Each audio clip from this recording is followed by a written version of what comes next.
see all who are here with us this morning. Let's all stand as Al comes to lead us in our opening hymn and opening prayer. Number 3, worthy of worship.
Again, we do welcome all. It's good to see all who are here with us this morning. Good to have each and every one.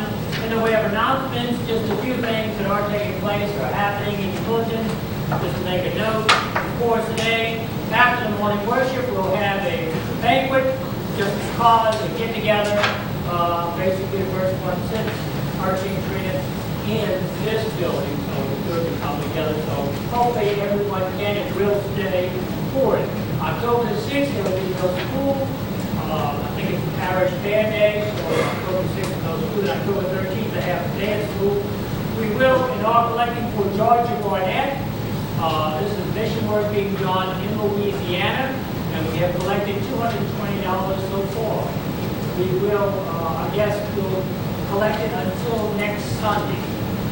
Next Sunday would be basically the end of September, so we'll include it at next Sunday. So whatever Lord lays upon your heart to give to, and for going to permit you can do so, over and above the giving and the working of church. Any other announcements? Anything else we need to be aware of or be reminded of things that are coming up or taking place? If not, our Old Testament scripture is found in Numbers, the book of Numbers. Now, that's the Old Testament we're talking about. Numbers chapter 20, the first 13 verses. Numbers chapter 20, the first 13 verses. A familiar one maybe to some, but maybe not to others, concerning as the reason as to why Moses did not go into the promised land. Here's what took place, and basically here's what happened on that particular time. In the first month, the whole Israelite community arrived in the desert of Sin, and they stayed in Kadesh. There Miriam died and was buried. So Miriam was Moses' sister. Moses had sister Miriam and brother also Aaron. Here Miriam, his sister, died and she was buried. Now there was no water for the community, and the people gathered in opposition to Moses and Aaron. They always had been doing this. It seemed like the whole time Moses had been leading the people to the mountain of God and leading them through different things. They've always been in opposition to Moses and to Aaron for whatever reason. They quarreled with Moses and said, if only we had died when our brothers fell dead before the Lord. Why did you bring the Lord's community into the desert, that we and our livestock should die here? Why did you bring us out of Egypt to this terrible place? It has no grain or figs, grapevine or pomegranates. There is no water to drink. Always grumbling, always complaining. Moses and Aaron went from the assembly to the entrance to the temple meetings and fell face down, and the glory of the Lord appeared to them. And the Lord said to Moses, take the staff. You and your brother Aaron gather the assembly together. Speak to the rock. Now before this, there was another incident where the Lord told him to strike the rock twice. This is a totally different time period. Here the Lord tells him, speak to the rock before the eyes, and it will be poured out, and it will pour out water. In other words, he was to speak to the rock, and the rock was thus poured with water to supply water for the community of the Israelites. Now we talk about over 1 million people that are being supplied with water here, and we have all these people. You will bring water out of the rock for the community so that they and their livestock can drink. A whole lot of water the Lord supplies. Again, it reveals to us the Lord can supply abundantly. So Moses took the staff from the Lord's presence, and just as he had commanded him, he and Aaron gathered the assembly together.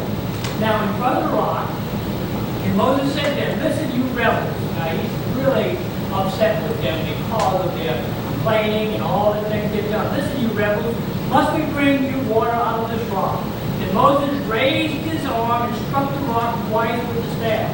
Water gushed out, and the community and their livestock drank.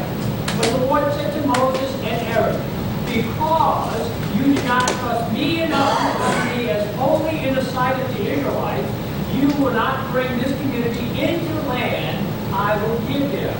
These are the waters at Meribah, where the Israelites quarreled with the Lord, and where he showed himself holy among them. So here again is the reason as to why Moses did not enter the promised land, because he did not obey the Lord God, giving honor and glory to God, even though he was upset with the community of the Israelites, all that took place with them. Again, it shows again that God is able to give abundantly and without ending as well, as he gave water to all of the Israelites and to their livestock as well. So the water there was abundant. But unfortunately, Moses did not listen to the Lord, so he was prohibited. He did see the promised land from a distance, from the mountain, and he did see it. And it's about as close as God is towards the land of Canaan itself. Moses now is in the promised land with God the Father, Christ, the Spirit. So he's in the true promised land. He is in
lesson. The scripture is found in the Gospel of Luke, Luke chapter 17, verses 11 through 19.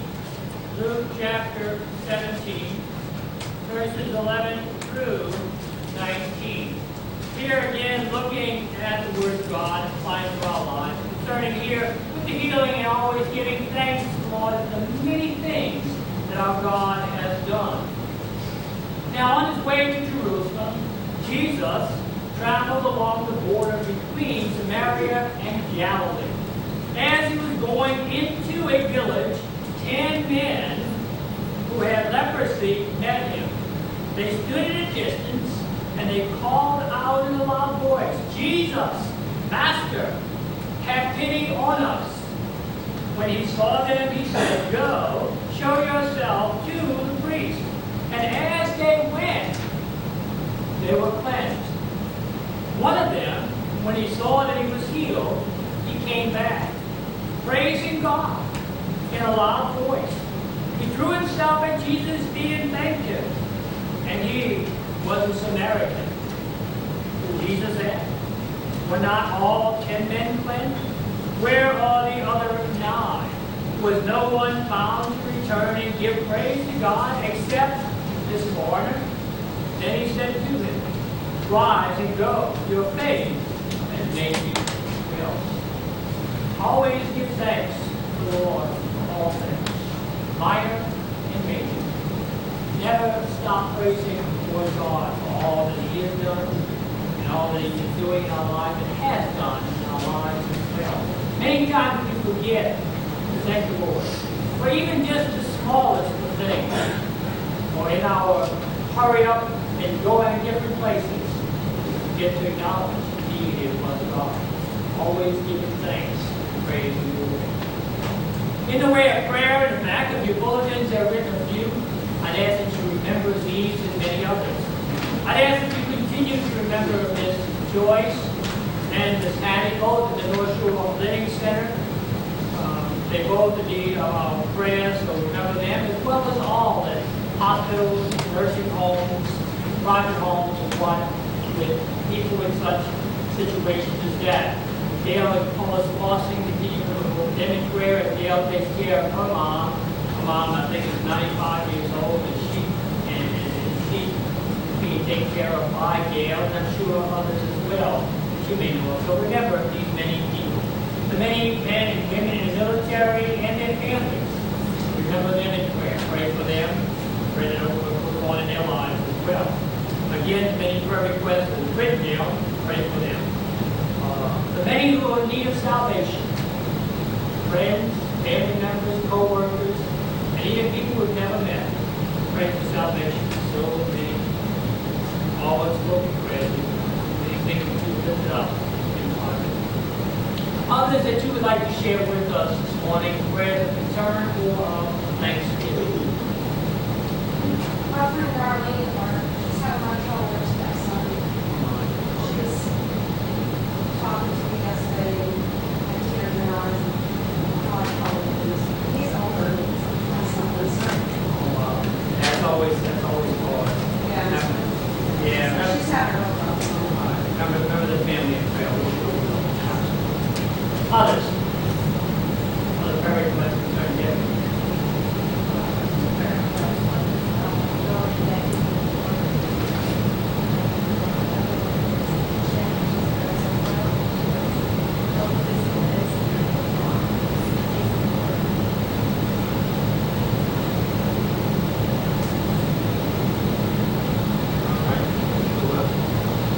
Gloria. All right. Gloria's son. We'll remember them in prayer. Others. Continue. Changing prayer for each one of our sisters in different ways. Especially for Gloria right now, she's having some problems. We're going to send her right every next one to see doctors. So we're All right. All right. your prayer thanksgiving and Lord's will Where did you sleep Friday night. Friday night? Were you in your neighbor's bed on Friday night? And would you believe I couldn't sleep because I was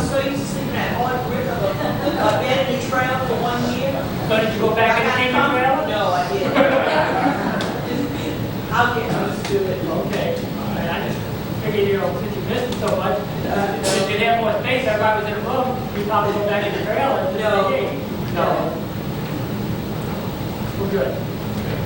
Good, Thanksgiving. That's a kid, because they have a problem here, so they have people problem. Where's the doctor? All right, remember Jim was very well, other very good. Renee?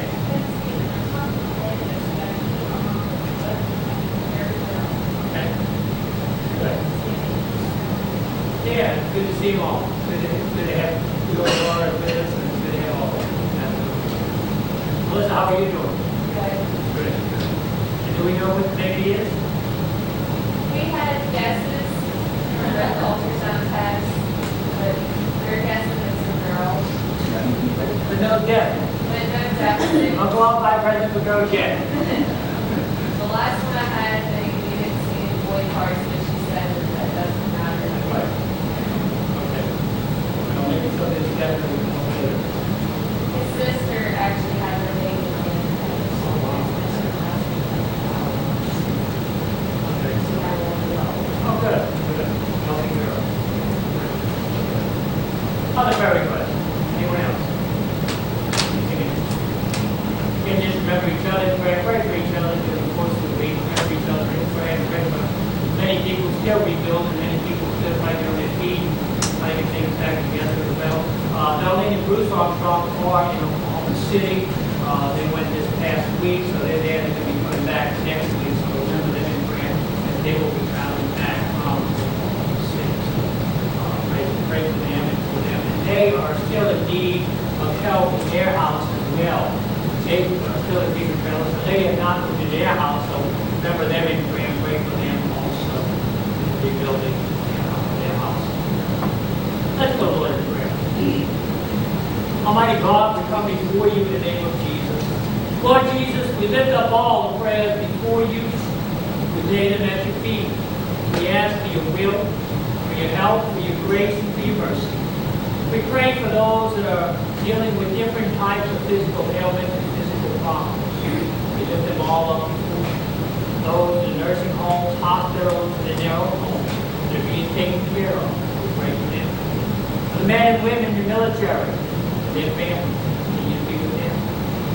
For the many that are struggling, the many that are coping, the many that are going through difficulties, one that Linda has talked about, and I'm sure many others that are struggling, families that are struggling, people that are struggling, that are going through different things in life. We pray and we lift them up before you, and we ask for your grace and your help and support, power in their life. We lift up Janice Neeson. They need some family. As the doctors have all but said, there's nothing that they can do. It's just a matter of time. We lift her up before you. We pray according to your will, that you will so see fit, that you will touch her and heal her. But we also know that even if not, she will be with you and there in peace, joy, and happiness. But we pray for your will in her life. We pray for Joe, Jamie, and Julie, and the family in prayer during this time as well. Many others that are going through maybe similar things as well. We pray for them and we lift them up also. We pray for each and every one that is here today. Father, we give you all the praise, all the glory, and all the honor. We thank you for the many things that you've done for us. We thank you for your many blessings, and we thank you for watching over us and for being with us. And again, we lift up each and every prayer. And we ask it in your name, Jesus. Amen. Let's continue to sing until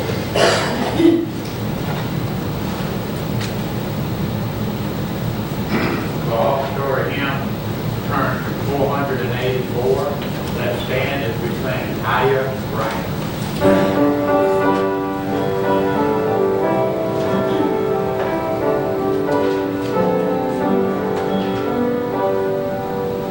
I'm pressing on the outward way, near my sunbeam.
may be used in the furtherance of your kingdom for the praise of the gospel.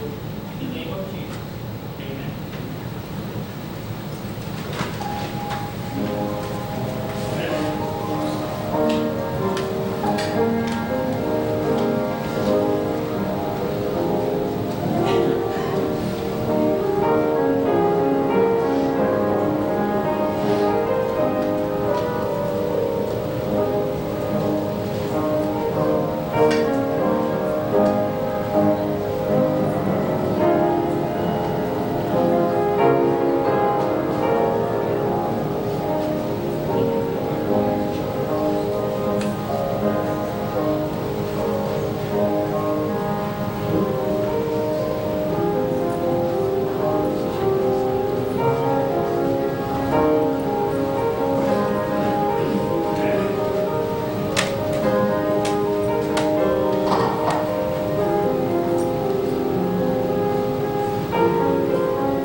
Before we look into the Word of God and apply it to our lives, Mindy will now come and sing for us.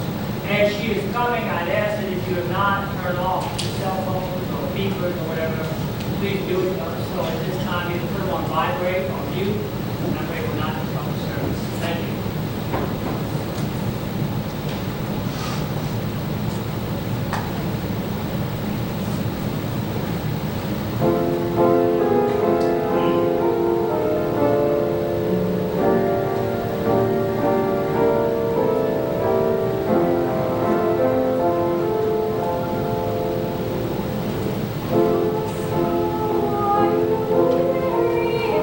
Thank you.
Bibles, open them if you will, so we can look together from John chapter 7 as we continue the Gospel of John. John chapter 7, verses 14 through 24, looking at the teachings of Jesus. Here as Jesus indeed teaches people in his time. Now think for a moment as you're turning what it would be like and what it will be like one day when we sit before him and he teaches us things of God.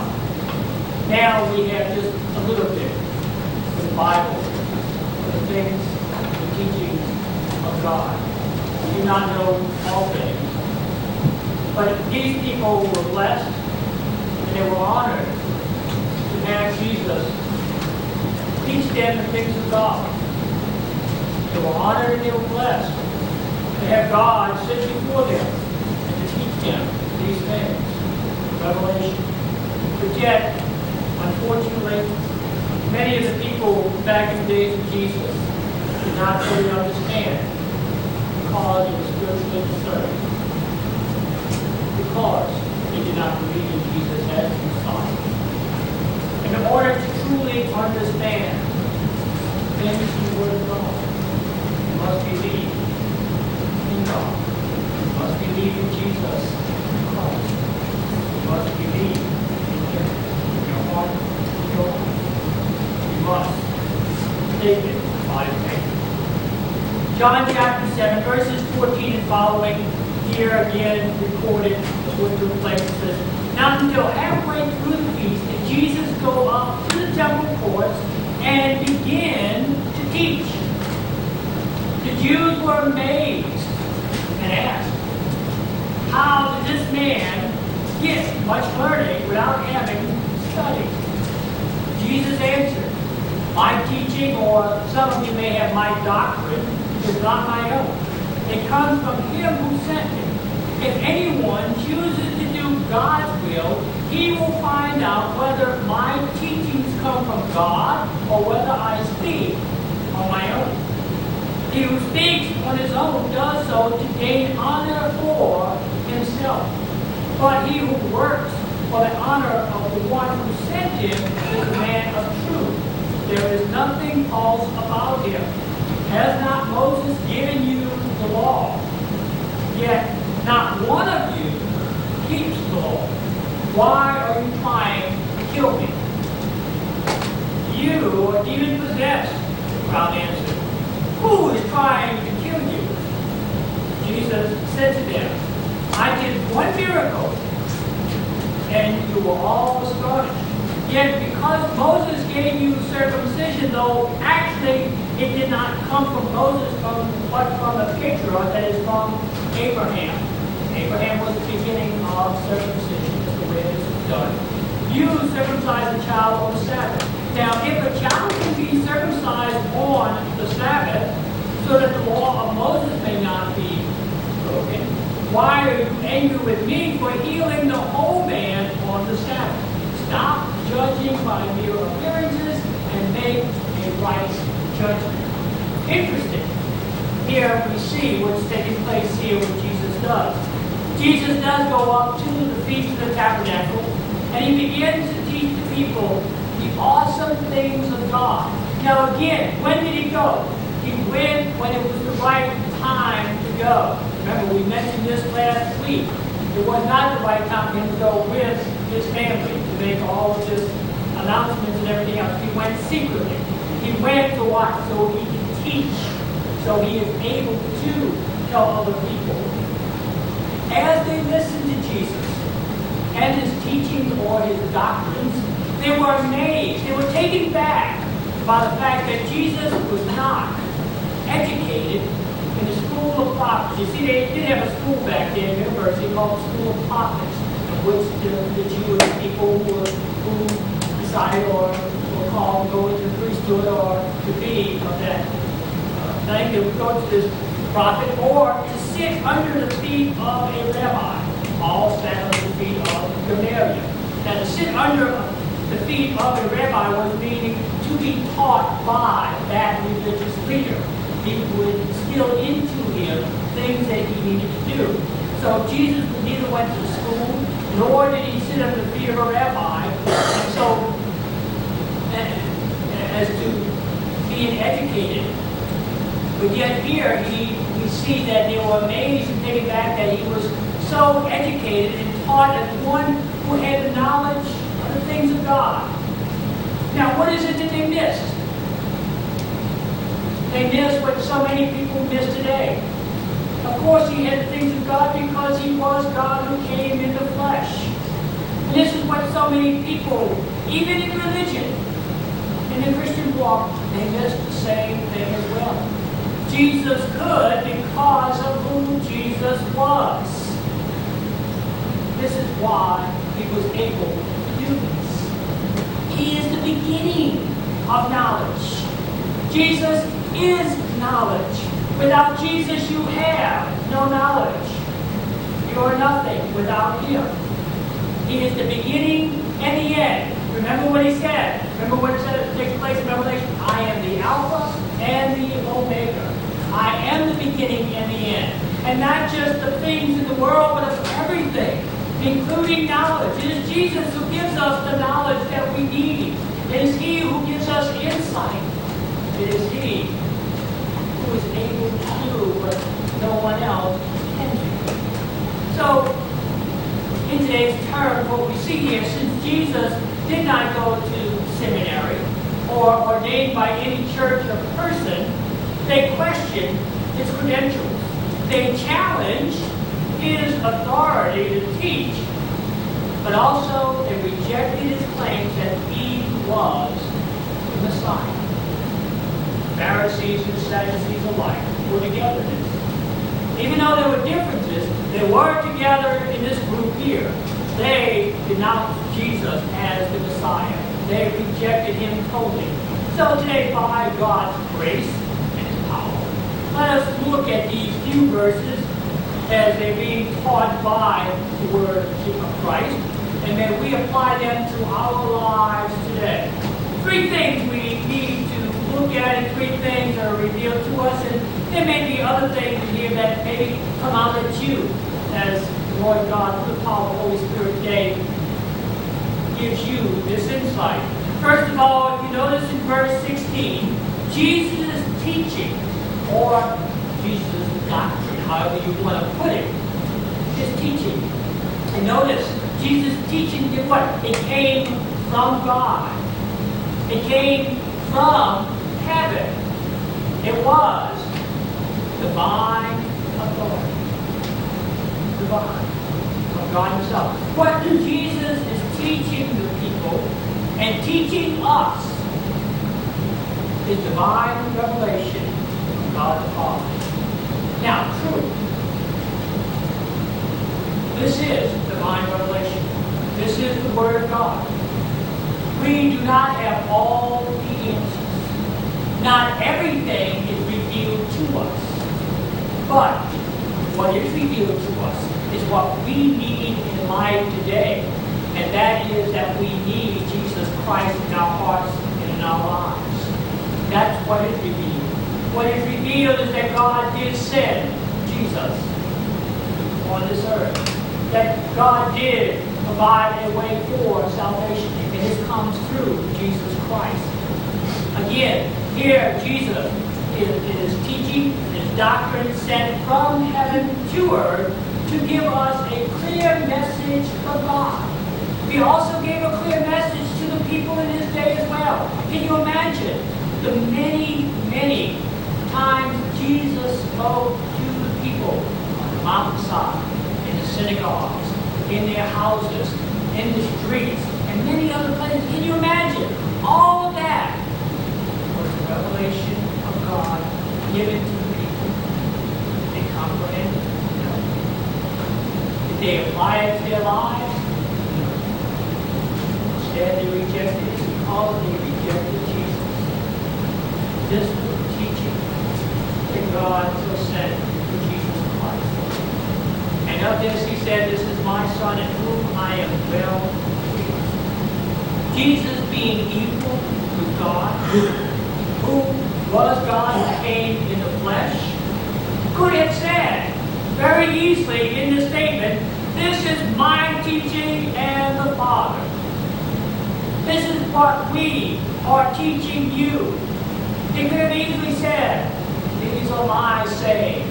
But instead, out of humbleness and taking on the role of a man, of a human, and of a servant, he declares that this is what is being revealed from God the Father. Notice he says, my teaching is not my own, it comes from him who sent me. Who sent Jesus? God the Father. This is what he's declaring. If he did not, then he's not telling the truth. But we know that he is telling the truth because the Bible tells us that indeed he came from heaven to earth, coming from God. To accept the teaching of Jesus the Christ is to accept the things of God. But to reject the teachings, any of them, doesn't matter which one, but to reject the teachings is rejecting God's revelation or God's word. It's also rejecting the things that Christ talked of as well. It's rejecting the very thing, the very words of God. Back in Deuteronomy chapter 18, in verse 18 and 19, here God so related to the people concerning it. He says, the nations will dispose, listen to those who practice sorcery and divination. It's happening today. People listen to things that are evil. But as for you, the Lord your God has not permitted you to do so. The Lord your God will raise up for you a prophet like me among your own brothers. You must listen to him.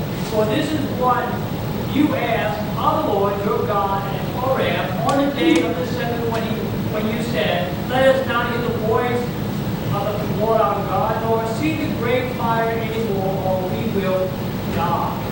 Who is this voice? His voice is Jesus Christ. He is the prophet. As here Moses so declared, tells the people that God will send you a prophet. And the prophet, of course, is the prophet, which is Jesus the Christ. And also understand from the Word of God, from 2 Timothy chapter 3, verses 16 and 17, that all Scripture, all of this, is God's Word. Every dot, every T that's crossed, every comma, every semicolon, everything, all of it is God's Word. 2 Timothy chapter 3, verses 16 and 17, it says, all Scripture is God-breathed and it's useful for teaching, rebuking, correcting, and training in righteousness. Why? So that the man of God may be thoroughly equipped for every good work. Now, he's not talking about just preachers here when he says man of God. God always says man of God. He's not talking about just preachers. He's talking about every born-again believer, that we may be thoroughly equipped to do the things God would have us do, that we may be able to know what the Word of God says, that we can go out and tell others, this is what God's Word says. Some of the easy scriptures that you learn throughout the life, John 3:16, for God so loved the world that he gave his only begotten Son, and whosoever believes in him should not perish but have eternal life. All of these things that are in there. And it's here so that we can teach others, so that we can reach others. There are people that you can reach that I will not be able to reach. Co-workers, your family, your friends, and the list just goes on and on of people that you come in contact with on a daily basis, that by giving them maybe just a little bit of God's Word will enable them and to help them for their life. So that way they can have some hope, just like the hope that we have. They too can have hope. And you are God's instrument. You are God's vessel in which you can tell others of Jesus Christ. Jesus' teaching is not just for us, it's for the world. It's for everyone.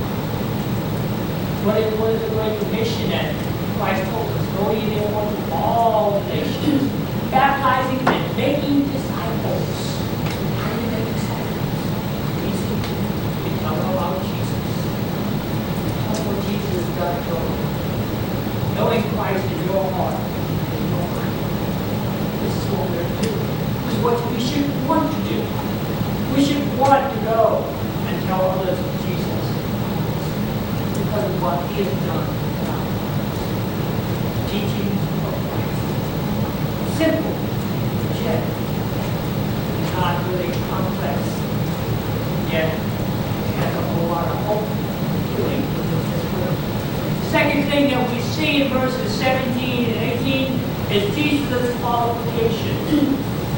Notice the qualifications if you want to look at some of the qualifications as to why Jesus is who He claims to be. Notice what it says. If anyone chooses to do God's will, he will find out whether my teachings come from God or whether I speak on my own. He who speaks on his own does so to do what? To gain honor for himself. But he who works for the honor of the one who sent him is the man of truth. There's nothing false about him. Notice here in Jesus' qualifications concerning who He is. It is for what? The glory of God. It is to give God the honor. It is to do God's will. And it's also to spread God's word. Share with others. Jesus lays down the basic principle, the qualifications of one being sent by God or being of God. It is solely what? To seek the honor and the glory of God the Father, not ourselves. We are not here to seek honor and glory for ourselves. I am not here to glorify myself or to honor me. We're here to glorify Him, glorify God. Every born-again believer is to glorify God. Not just ministers, not just Sunday school teachers, not just deacons and so forth, but all. This is what we are to do. Ephesians chapter 1, verse 11 and following, notice here what it says. In Him we were also chosen, having been predestined, according to the plan of Him, who is in God, who works out everything in conformity with the purpose of His will, in order that we, who were the first hope in Christ, might be for the praise of His glory. See, we're here for the praise of His glory. And as you also were included in Christ, when you heard the word of truth, the gospel of your salvation, having believed, you were marked in Him with the seal, the promised Holy Spirit, who is a deposit guaranteeing our inheritance until the redemption of those who are God's possession, the praise of His glory. See, again, we have it twice here in Ephesians chapter 1, as it says, it's for the glory of God. We're here to glorify God, not to glorify ourselves or to uplift ourselves. We're here to lift up Him who died for us. Jesus Christ as well. He relates the same thing in here also. Jesus never sought His own glory. Never did. And understand that He came to serve and to give His life as a ransom for sinners. He came to die on the cross. Not to be honored, not to be hailed as someone who is important, even though He was. He came as a servant, and He came to serve. And He so declared this in Matthew chapter 20, in verse 28. Here Jesus relates to the people, just as the Son of Man did not come to be served, but to serve, and to give His life as a ransom for many. He came to die. He came as a sacrificial lamb to die on the cross for our sin. Can you imagine? Coming from heaven to earth for one purpose, Time for you. Time for you. Time for my sin. Came to give his life to ransom of sins. Understand, false prophets, false teachers in the days of Jesus, and even today, and we have many false prophets and false teachers today. There are many. They only honor and glorify themselves. Their goal is not to feed the flock, but to fleece it. It's not to teach, but to take. It's not to heal, but to do even worse. We have many instances where you have read or maybe even seen TV or read a newspaper where many so-called ministers or religious people have misused and taken advantage of different people. They are not true disciples. They are not true. Instead, they are false. And you need to be aware of this today. Again, today, there are many wolves in sheep clothing. Many. And beware. Again, they will only take from you. They will not give you anything in return. Jude puts it this way. In Jude, verse 12 and 13, Jude is a long book, one whole chapter. And Jude puts it this way concerning these false teachers, these false prophets. In 12 and 13, the book of Jude says, these men are blemishes at your love feast, eating with you without the slightest qualm. Shepherds who feed only themselves. They are clouds without rain, blowing along by the wind, autumn trees without fruits and uprooted. Twice dead. They are wild waves of the sea, foaming up their shame. Wandering stars, to whom the blackest darkness has been reserved for him. That's how Jude relates and how he describes, and I think that's a fair description of these many people today. Their concern is only for themselves. And here Jesus relates his qualifications of why and who he is because it is to glorify God. It is to glorify God and to be a servant. To serve the people. The best thing that he did, again, die on the cross. To sin. The third thing that we see from here as well is Jesus' miracle, as he so proclaimed. If you notice in verses 21 through 24, he talks of this one miracle, this one work, this one sign, this one healing that he had done.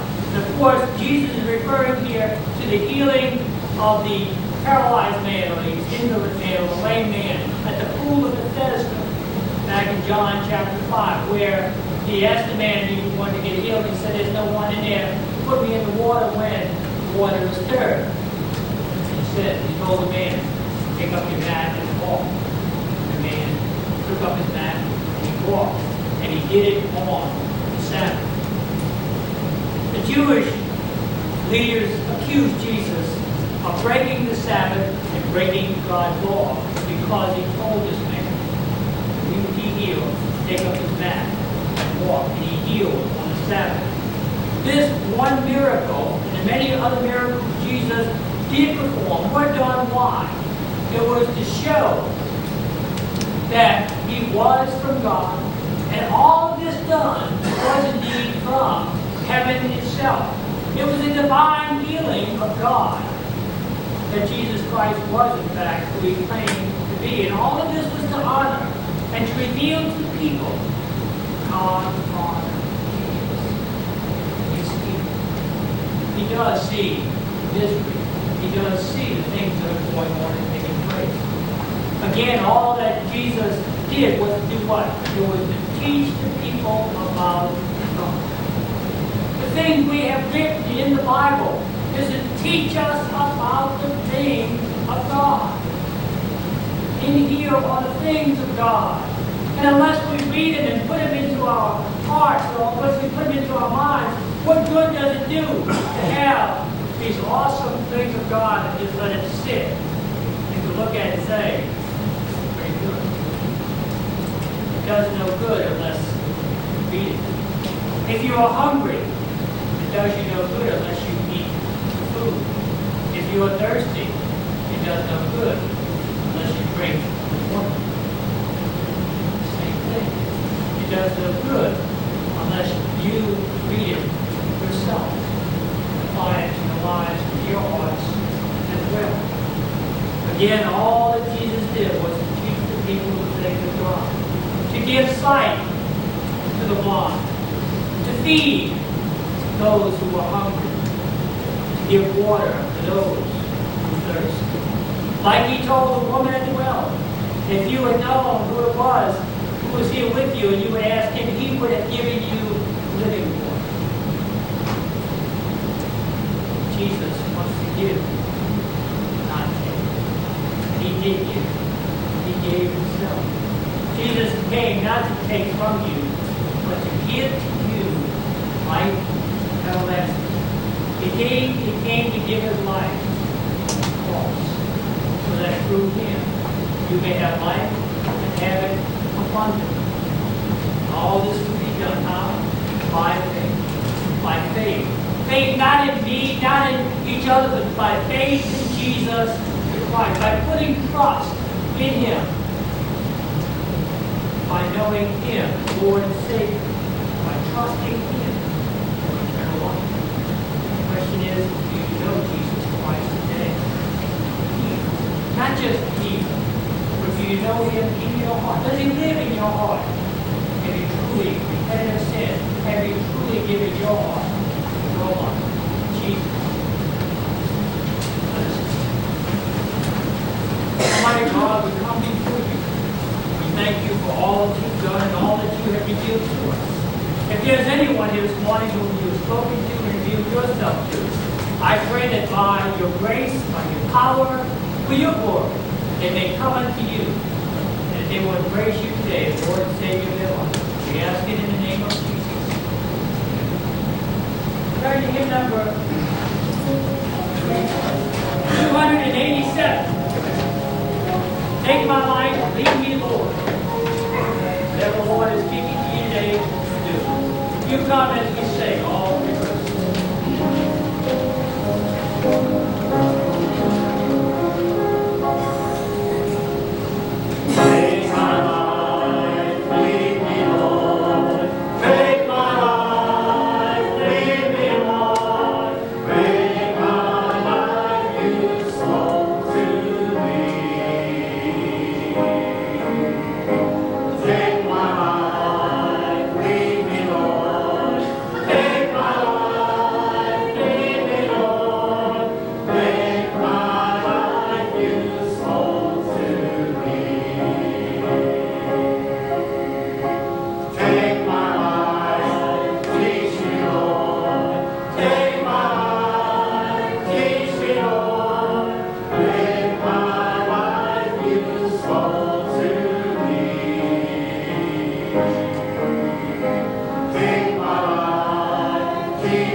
And Bernie, I need you too.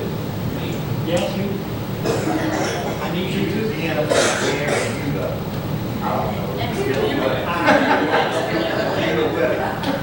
I need you up here, Bernie. I need you too. Absolutely. Oh, you make it? You make it? That's okay. We'll hold you up. Ann and Bernie, we would like to give you this and for your celebration of your 50th anniversary. They've been together, they're married over 50 years. Married in August, and they recently celebrated their 50th anniversary. And this is the day when your lives become one and you begin your journey of life together. Years have gone by and you're still walking side by side with each other and with the Lord. That is truly something to celebrate, and your wish may many more blessings on this happy day in the years to come. Have a wonderful anniversary. It's signed by most of the people in the church that we get. And also we'd like to give you this to Outback, our gift certificate, or two gift certificates of what they give you to go to Outback and enjoy the 4th. Happy 50th anniversary from Bayou. Thank you.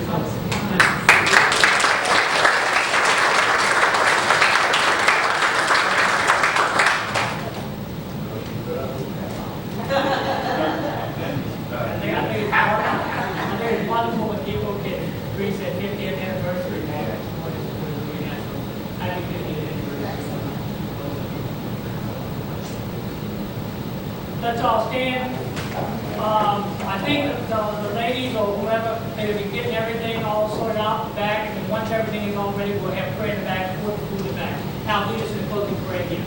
I Heavenly Father, again, I thank you for this day, and thank you for each day. And I pray, Father, that you will bless each one here. And Father, as we fellowship together in the back, we just thank you for giving us what we need to be able to do things like this. Lord, watch over us and watch us away. Take care of us. I pray that each day we become stronger, more trusting. Put our lives in your hands, Lord, this one.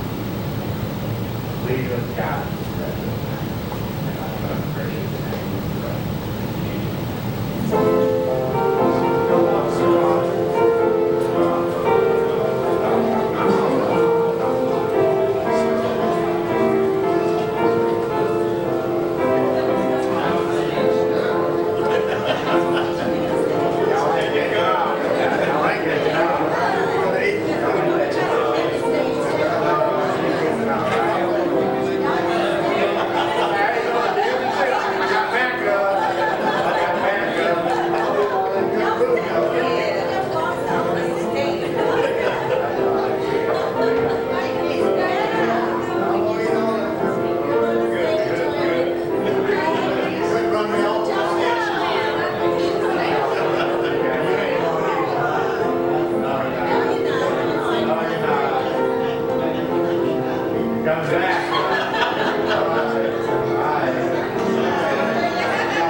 Which one? That one. We gotta do that too all the time. You say you're coming down.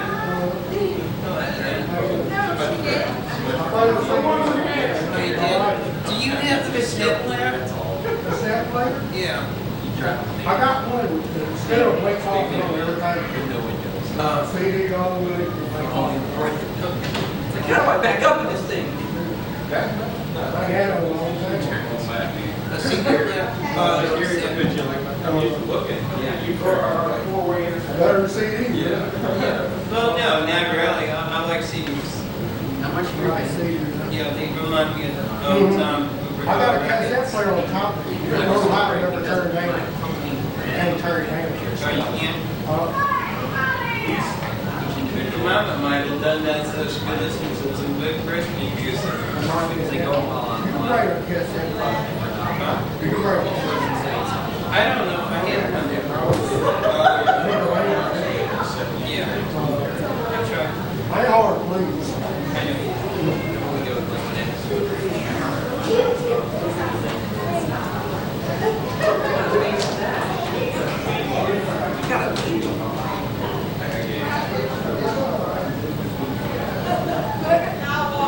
Yesterday I started the Bayou Baptist Montana CD campaign.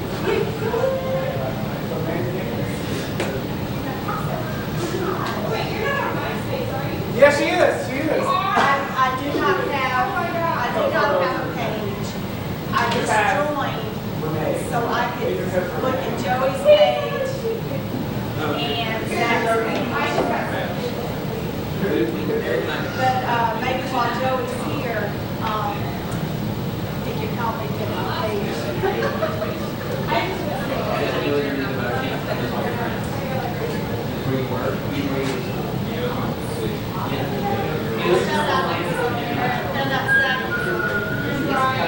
Yeah, Brian, You don't have to say, you can't go in there. I'm just relaxing. Yes. Talking sick. How's food going?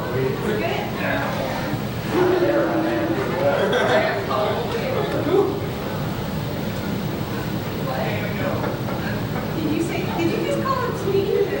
Oh, my sweetie, sweetie. I'm excited about it. Do this, do that. You're acting like it's cute. Super Weekly One Junior. Super Weekly One Junior. Do we ever find out? Are we getting There's probably someone probably just left. probably someone who's probably left, probably kids will probably come home. Yes, probably. Okay. We always talk about it. What did you just say? It looks great in there too.